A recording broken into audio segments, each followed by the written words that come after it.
So we're going to talk about how to structure an exercise session. So we're going to look at program design and sequencing. And this is especially for people who have never done this before.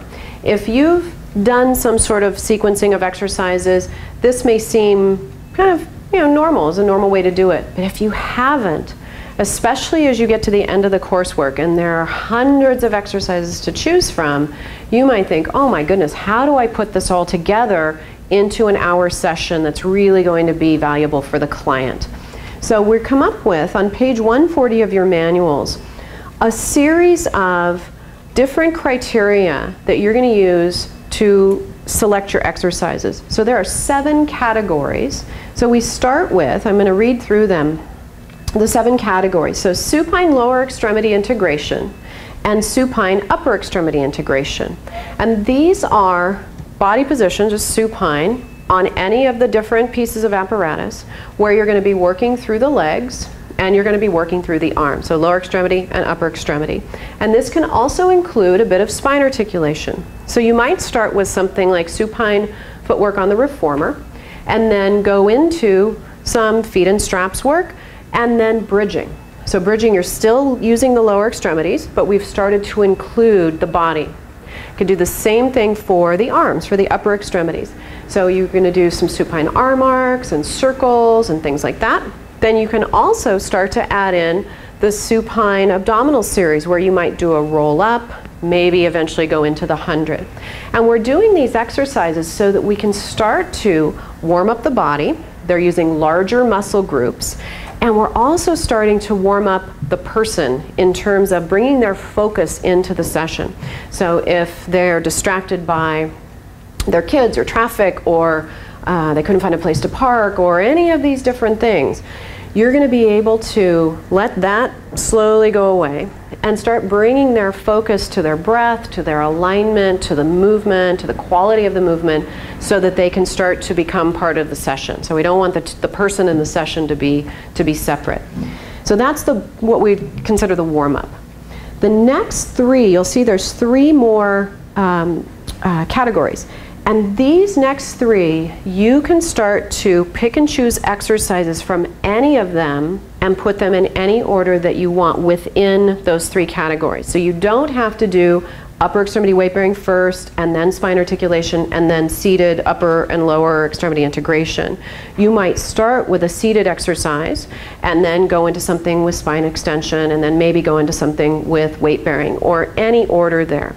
And this is really going to be the bulk of your program. These are the exercises that you're doing that are going to start to increase in difficulty and are going to be directly related to what you do toward the end.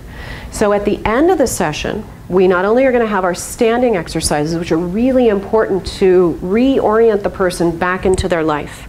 If they do a whole hour of stuff lying down, then they get up and they leave, we don't know if they're going to take that information that they've learned, all the new postural awareness and control. We don't know if that's going to stick with them when they get up and they walk out. They may walk out the same way that they walked in. So we want to give them, it's like a bridge to having all the stuff that they work on in their session go with them, so they have better posture during the rest of their day, and hopefully it carries on to the rest of their life. The other part at the very end is the full body integration. So we want to prepare for a fairly challenging exercise that incorporates the whole body as much as possible. We won't always have every part of the body moving, but we think of it as like that's the culmination of what you've worked on in that session that really shows the client, wow, look what you can do, look what you've accomplished. And we know that we didn't just pick some hard exercise and say, oh, we got to have something difficult toward the end, let's put that in, and not prepare them, right? So we want to make sure that the middle of the session, the whole kind of bulk of it, really supports that full body integration exercise toward the end. Okay, so that's the way that we're going to sequence it. So you can think of it as 3 sections. I often do. I'm going to do my warm-up, which generally is in supine. I'm going to do all of my exercises that are on all of the pieces of equipment next, which address weight bearing, seated position, spine extension, which is going to prepare me for the end, which is full body, and standing. So that's a way you can work to sequence those parts of the session. And just to let you know that there are no rules in this. There's suggestions. So maybe you might start a session in standing someday. You might want to. Maybe the client is a little bit too relaxed and kind of lethargic and doesn't have enough energy. Maybe you need to start them in standing every once in a while. And you might end with a stretch, like supine stretch over the ladder barrel or supine stretch, just as something nice to end with that might not be in standing. And that's okay. It's not a hard and fast rule that these exercises must be in this order, but it's a good general way to organize your thoughts and organize a session so that it's really productive. The other thing that I like is I go back and I look at my sessions and I think, gosh, you know, for the last couple sessions, I haven't done any spine extension. I need to work on that. I haven't done anything in weight bearing with this person. So it's a reminder also, once you plan your session, did I do all these things? Did I actually get through all of those parts? So that's one way that you can use this is also as a check and balance in your session. Now there's a lot of exercises that also have to do with stretching. So stretching exercises you can put in anywhere you feel that they're appropriate. Okay? I wouldn't probably put them in right at the beginning because the body, the muscles, and the nervous system aren't warmed up enough yet. But after that, you can really put them in any time. And especially in a rehab setting, you may need to take a break every once in a while, right? You don't want to just leave the client sitting on the trap table chatting with them. Maybe you have them do some stretching or some other exercise that's a little bit less effort, because oftentimes, depending on the population you're working with, you may need to give them a break. Maybe you're working with somebody that has MS and they've worked their legs a bit. Give them a break, they could do an upper body stretch. So however you feel that fits in is great. You can do it that way. Now we're going to look at the structure of the sessions also in terms of the number of exercises. So in a beginning session, you're going to look at probably 8 to 10 exercises. And there will be times that you'll have 7 or 11. Oh, I never have 7, 11. But think 8 to 10, because it's enough different things that the client is not getting bored. Right? One of the strong things that comes through in Pilates work was that he stressed to do more different things in your session with less repetition. So you don't want to do 500 repetitions of something and then have no more time to do, you know, a few other exercises. Do as many exercises as you can during the session that keeps the client interested. We don't want them to get bored. Along the same lines though, we don't want to give them 50 exercises in a session because it would be impossible to teach them anything. They'd be distracted, they'd be rushing from piece to piece. So we want to have a nice pace that's interesting, but not too much. So think 8 to 10 in your beginning session. As you progress and you're going into more intermediate level sessions now, the person doesn't need so much instruction on some of the exercises that they've done before. Maybe you're just adding a variation, or you're doing it as part of the warm-up, or something to review something that they've done in the past. They're not going to need the same level of instruction. Sometimes it's just going to be reminding. So you can start to have more exercises in that session. You can look maybe 10 to 12 exercises. As you get to the advanced, same thing. We're taking less instruction on many of the exercises so they go along a little bit faster. The client's technique is better and they're able to progress. And so you can look to maybe get up to even 15 or sometimes even 18 exercises in a session depending on the exercise. As you're learning and as you're going through your coursework and you get to the SR5 and SR6 exercises, some of them have really short, what I call short attention span. You can't do that much of it. It's really challenging, or it's a strong endurance exercise, and you're not going to do minutes of it. You may do 30 seconds, and that might be it. It might be done at that point. So that also allows you to do more exercises. If you do something that has more parts, that may take a little bit more time, and the number of exercises might be a little bit shorter. Okay? Now, when you're going through, we also want to provide exercises that they're going to do at home. So you want homework exercises that really support the goals of the session. So what does the client need to work on the most? How can you do that at home? We say pick 2. In real life, you may have somebody who's really motivated, who wants to do more home exercises, and that's great. So you can definitely give them more. But on average, people will say, oh yes, I really want to do home exercises, and then you ask them the next time, how did it go? And they go, right, yeah, oh, I didn't do them. That was too complex. I couldn't remember. I was busy. So 2 is a manageable number. And you will have people that will want more, but 2 is good. Remember, when you're doing this and we're writing this down in terms of our program design where you're listing all of your exercises, make sure you leave time to actually teach the exercise. So don't give them 10 exercises in one of their sessions and then say, oh, and they're going to do the 100 and the swan for their home exercise, but you've never taught them that before. So make sure you've taught them the exercise in the program so that then they can do it at home, because it'll take time. It'll take time to do that, and you need to account for that time as one of the exercises or 2 of the exercises that you're going to teach them. Okay? So that's their homework. Also, we want to, just like we're trying to have a balance in the program of body positions, making sure that we're working in flexion and extension and lower extremity and upper extremity and all the different positions and the different intensities, we need to make sure that we're working on all of the apparatus.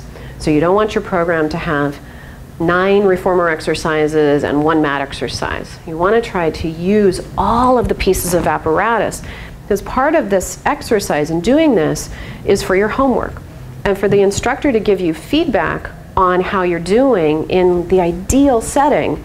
You want to show us that you know how to use all the equipment. If you only use the chair and every once in a while sprinkle in something else, or you never use the ladder barrel, we don't know if you actually know those exercises. So we want to be able to give you feedback on that and make sure that you're using that. Now, also, we talked about this when we're doing each of the case studies, but you want to make sure, go back and review that you have addressed all of the goals for that person, including their personal goals. So their personal goals are really, really important. We don't want to kind of negate that or forget about it. You know, they want to work on upper body strength and you don't think that's important, so you never do it. They might interpret that as you don't really care about them, or you weren't listening, or you don't remember anything about the screening you did with them. So you want to make sure that you're addressing those things, because that's important to them. That's going to make them motivated, you know, to keep going. So you want to make sure you do that. So look to do that. Now, it's always possible that you're not going to be able to address all the goals in the first week, in the beginning session. And, you know, try to do your best to do something that gets to everyone. If you can't, that's okay, but by week 6, or the intermediate program, if you're looking at it over a longer period of time, you want to make sure that you're addressing each of the goals, and then definitely in your advanced program. Okay? Okay, so in the middle of the page on page 142, you'll see it talks about the entire 3-part program. And we actually have 2 3-part things. So one is each session kind of has 3 parts, the beginning, middle, and end. And you're going to do exercises from each one of those chunked together parts in your program. We also, in terms of your homework and also in terms of the exam, we're going to see 3 different exercise plans that go from a beginning level to intermediate to advanced. So we're going to look at not only the exercises that you choose, but how do they progress from one section to the next. So how do the beginning exercises progress to intermediate, intermediate to advanced? And it's a very similar thought process as to how you would do your hour program. So you want the things at the beginning of your program to support the exercises at the end. So we can think about that in terms of just the hour. We can also think about that long term. So the exercises that I do in my beginning session are going to start to progress to the exercises in the intermediate session and progress so that there's continuity, and the clients can actually, and you as the trainer can actually see progression in their ability. They weren't able to do these things. We started with these things that were assistive.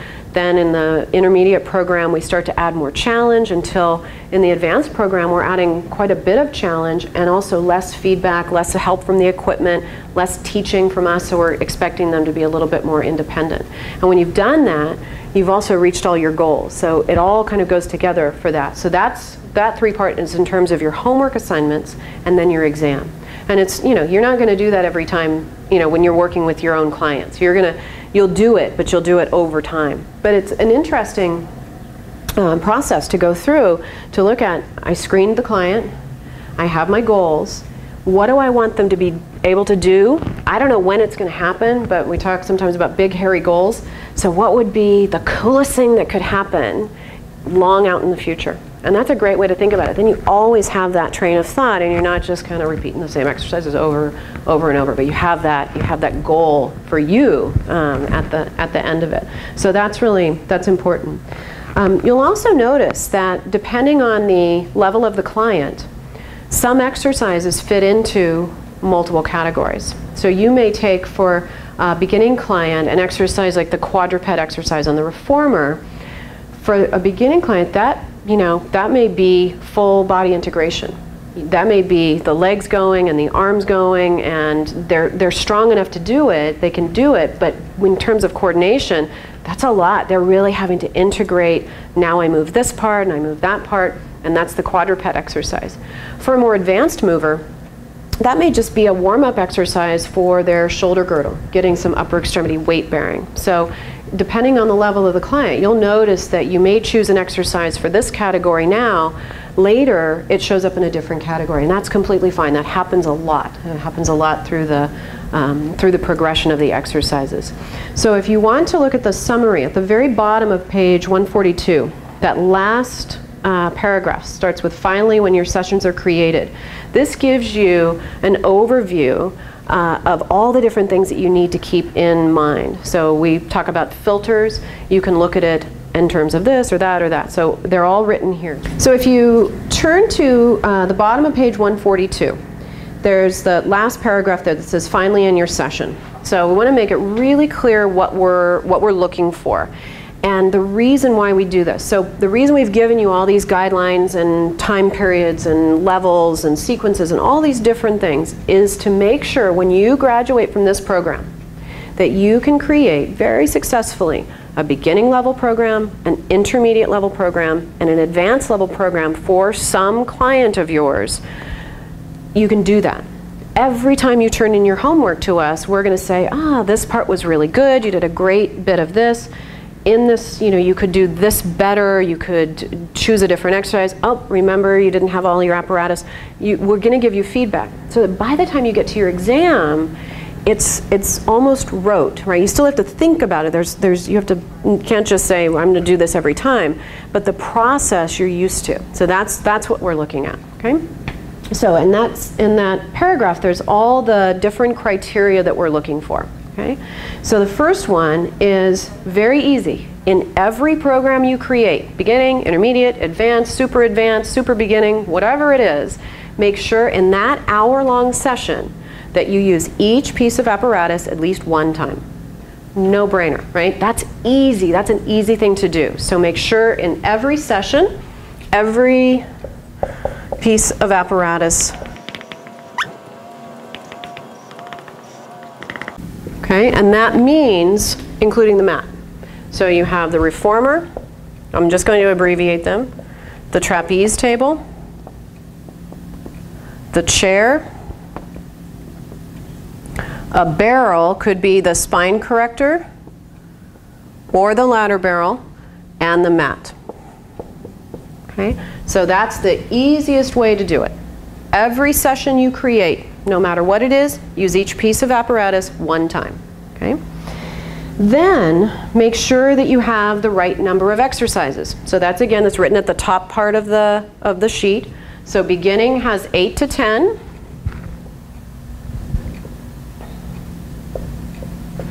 So the number beginning is 8 to 10. Intermediate is 10 to 12. And advanced is 12 to 15. Okay? And again, that's suggested. That's suggested. Each person, each session, the number of exercises might be a little different. But if you can't remember, go to these. These are the ones that will definitely work for you. Okay? The next part after you've chosen that is make sure you've done all of the goals. Right? So you developed your problems and goals for the client. make sure that every time you look at those sessions, you're thinking, did I get all of the goals? And the goals will be there for you, and you'll start to be very familiar with your client's goals. So in real life, you know, we go back and we look at them, their screening to make sure. But in your homework and on your exam, it's going to be right there for you. You're going to have it listed. So make sure, again, in each of the programs, not the total program, but each hour-long session, that you have an exercise that addresses each one of the goals. And again, just like in the sequencing, sometimes you may have one exercise that satisfies 2 or 3 goals, which is great. That's a good thing that happens. But just make sure you have something for every goal. There's an exercise that's going to help with that. Okay? And then you want to make sure that you've done something from each of the categories. Did you forget spine extension? Whoops. So you want to make sure that you have an exercise in every single one of the categories. And there's going to be more things probably that you're doing in the beginning that are warm-up. At the end, you're probably only going to do 1 or 2 standing exercises and maybe only 1 full body integration. Maybe 2, depends on what the client needs. But those, you might have a few less. But make sure, again, you have an exercise, at least 1 or 2 exercises in each one of the categories. So that's the last one of the filters we're going to talk about now.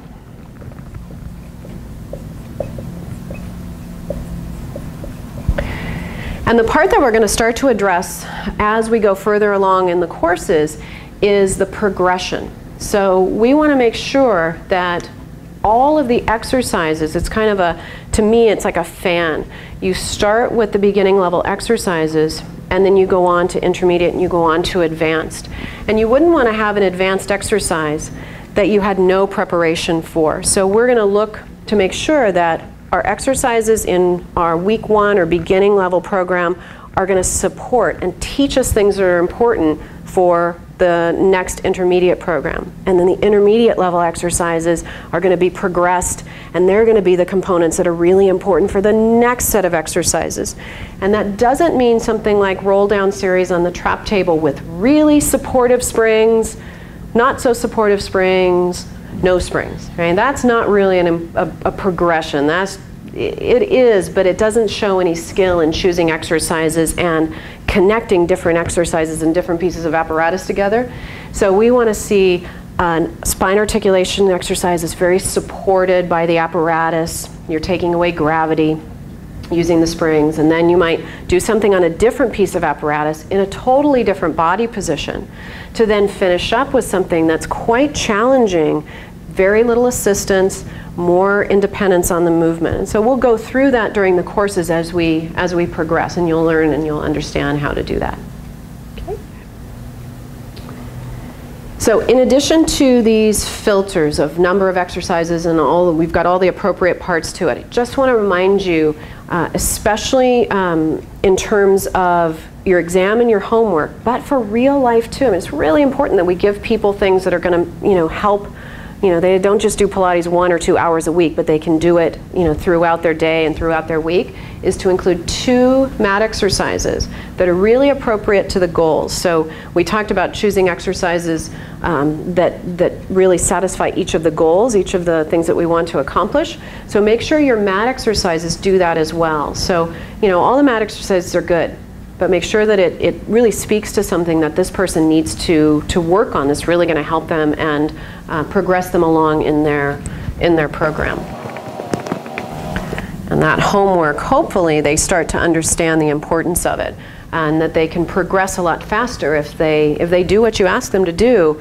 They'll progress faster through the workout. So I hope that this has been helpful. I hope that how we structure this and all the guidelines that we give you helps you to understand how to put the program together. It's kind of mysterious, and you've got all these exercises to deal with. And we'll practice it, and again, it really speaks to the importance of getting your homework in, getting it in on time, or at least in a timely fashion. If you save all your homework till the end, and you weren't doing something right, but you practiced doing it wrong until the week before your exam, you're not going to have enough time to do it the way that we want it. So turn your homework in regularly in terms of your case studies and your exercise plan, so we can give you feedback. Then you start to implement those changes, and then we can give you more feedback and help you, so that by the time you get to the exam, it's not such a process, it's not so scary. So I hope this has been helpful.